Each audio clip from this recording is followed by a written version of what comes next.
Tabe selamat lingunal tai salam sujud karedem malempang. Nakon parisimandiai yang menyukai banget yang YouTube-nya Dewi Ranti Arentan. Sekarang saya lagi mau membahas masalah sekarang tuh lagi banyak banget ya. Orang review makanan, ada review skincare, ada review apapun, tapi hanya untuk menjatuhkan usaha seseorang kayak gitu loh. Jadi kira-kira nih orang-orang yang kayak gini bisa dapat dapat karma yang bisa mereka dapatkan atau hanya tidak dapat karma, seperti itu nanti kita lihat ya.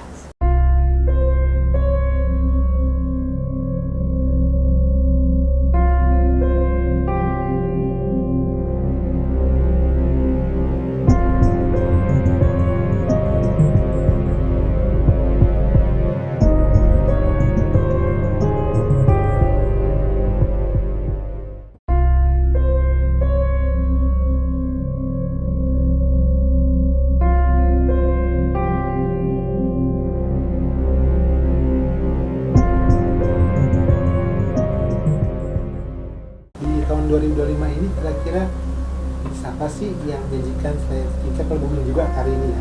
Oke, kalau saya lihat ya di tahun 2025 ini adalah unsur kayu.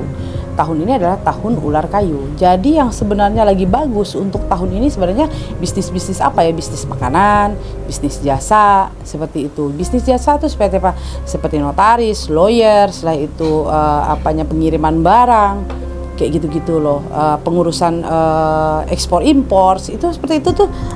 Setelah itu jasa untuk dekor pernikahan, setelah itu untuk catering, kayaknya tuh lebih oke nih di tahun ini. Nah, kalau yang ciong apa nih tahun ini?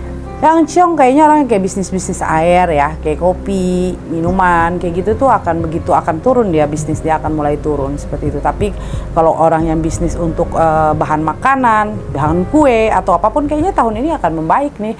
Mulai dari bulan 4, 5, 6 sampai ke belakang nanti akan oke. Nah, kalau skincare ini gimana? Kan rame juga nih sekarang. Oke, skincare ini akan rame nggak? Jawaban saya enggak sih. Malah orang sekarang malah jadi takut untuk memakai skincare yang buatan-buatan orang yang sekarang yang dibikin ini atau ada dibikin ini, orang jadi mulai agak lebih takut ya, dan orang masyarakat sekarang lebih teliti, lebih mau tahu ini alami enggak, ini nih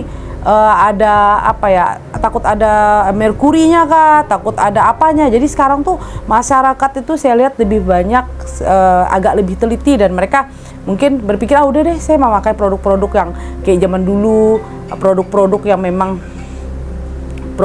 yang memang kayak zaman dulu dipakai gitu loh, yang alami lah ya. Banyak orang sekarang tuh seperti itu. Nah, ini kan selain skincare yang lagi heboh ya? Oh, ada heboh juga ya? Nah, juga kan makanan juga nih. Makanan ya. Review makanan seperti itu Nyai. Itu gimana sih Nyai? Ada juga yang takutnya ya Nyai yang review tapi untuk memeras. Oke. Itu ada karmanya sih orang kayak gini. Oke, kalau melihat ya orang yang review untuk menjatuhkan atau untuk memeras, itu kira-kira ada karma? Pasti dapat karma, karena dia melakukan sesuatu hal yang negatif atau dia melemparkan sesuatu hal karma buruk ya. Jadi dia membuat suatu kehancuran buat orang. Pasti dia akan dapat karmanya. Itu nanti. Tidak karma kan karma tuh ada hitung jam, hitung hari, minggu, bulan, tahun. Nah, pasti dia akan ada seperti itu. Apalagi dia menjatuhkan usaha orang, sedangkan orang itu berusaha, orang membuat usaha itu kadang-kadang orang kan dari nol ya, dari keringat, dari usaha, dari berjuangnya bagaimana. Orang membuka bisnis itu dari naik turunnya, ada juga orang sampai utang, orang buka usaha sampai utang, nyicil tiap bulan sampai dijatuhkan seperti itu, dihancurkan kan, berarti sedikit banyak kan dia menghancurkan jeripayah orang yang sangat orang memperjuangkan. Karena orang buka usaha itu kan istilahnya orang usaha ini buat apa?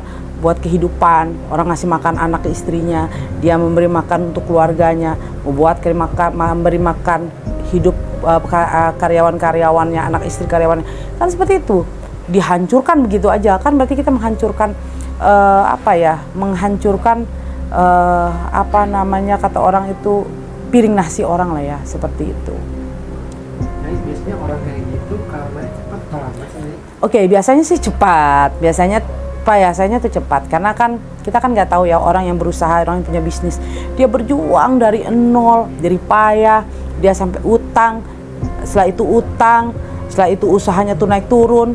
Tamunya pertama kali dulu berjuang hanya 1-2 orang satu hari, ada yang satu hari belum tentu ada orang masuk. Setelah itu dia punya usaha pelan naik, setelah naik bagus, boom, dihancurin orang. Sedikit banyak kan orang yang punya usaha ini kan kita nggak tahu hatinya, ya kan? Apakah dia mendoakan orang itu atau dia betapa sedihnya keluarganya. Sedikit banyak kan Tuhan juga tahu, karena niat dia mereview itu bukan untuk merubah orang ini supaya seandainya nih orang ada kelemahan, dia review, dia review, setelah itu dia supaya orang itu introspeksi, dia bisa merubah supaya bisa lebih. Ini kan bukan, malah menghancurkan, setelah itu memeras, kan kasihan. Kayak gitu kan, kasihan orang yang punya usaha kan, sedih lah. Kalau kita pun juga punya usaha gitu, kita perjuangan dari nol, kita bikin usaha itu dari jerih payah sendiri, ternyata sudah mulai bagus, baru kita merasa keuntungan sedikit, ternyata setelah itu baru kita dapat untung, dihancurin sama orang, kan kita sedih. Jadi kasus yang di makan ini, di burger ini akan sama nggak sih sampai hebohnya kayak di skincare gitu, sampai hukum juga gitu? Oke. Bisa sampai ke hukum, juga, sama sih nasibnya, sama seperti skincare, sama sih, pasti sampai ke hukum.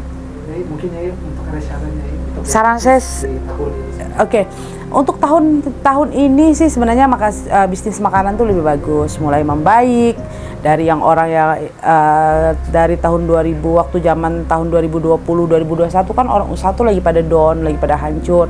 Waktu zaman Covid kan semua bisnis orang hancur. Mulai tahun 2025 ini mulai usaha orang tuh mulai pelan-pelan berkembang kembali.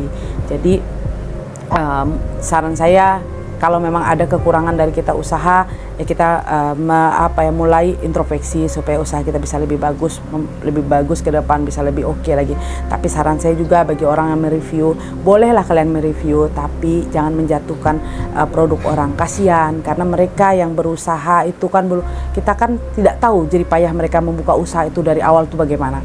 Bukan kita melihat suksesnya, tapi waktu mereka memperjuangkan usaha mereka itu kita kan tidak tahu bagaimana cara mereka memperjuangkan usaha mereka. Ada mereka yang utang, ada yang sampai mereka jual rumah, ada yang sampai jual mobil, atau ada jual usaha, atau mereka memakai gaji atau meminjam uang orang tua mereka. Kan kita nggak tahu jerih payah mereka dari awal itu. Jangan kita menghancurkan orang, tapi saya menyarankan boleh review, tapi hanya untuk untuk supaya orang ini bisa merubah kualitas bisnisnya, kualitas makanannya, kualitas kebersihannya, kan bisa kan gitu. Tapi tidak untuk menjatuhkan sampai orang tuh hancur, jatuh, sampai kita harus memeras orang, kan jangan. Bolehlah review, tapi untuk mengintrospeksi orang, bisa merubah kualitas makanan mereka, itu boleh. Saran saya seperti itu. Oke, terima kasih banyak sahabat saya. Ini buat siapapun, teman-teman yang lain, kita buka usaha, saya paham siapa sih yang buka usaha itu langsung bisa boom, itu enggak. Pasti orang buka usaha itu mulai dari nol, perjuangan bagaimanapun. Tapi saran saya, jangan pernah lepas dari doa, dan jangan pernah lepas minta berkat dari orang tua kita. Kenapa? Orang tua kita itu memberkati kita itu sangat luar biasa. Seperti Tuhan memberkati kita, begitu juga lah orang tua kita memberkati kita. Harus hargai orang tua kalau kalian mau bisnis kalian lancar, usaha kalian lancar, seperti itu. Oke, terima kasih banyak sahabat saya. Bila mana saya ada salah kata atau salah ucapan atau menyakiti hati kalian, saya mohon maaf kepada kalian semua. Namanya saya juga seorang manusia, pasti ada kehilapan atau salah kata, salah ucapan. Oke, terima kasih banyak.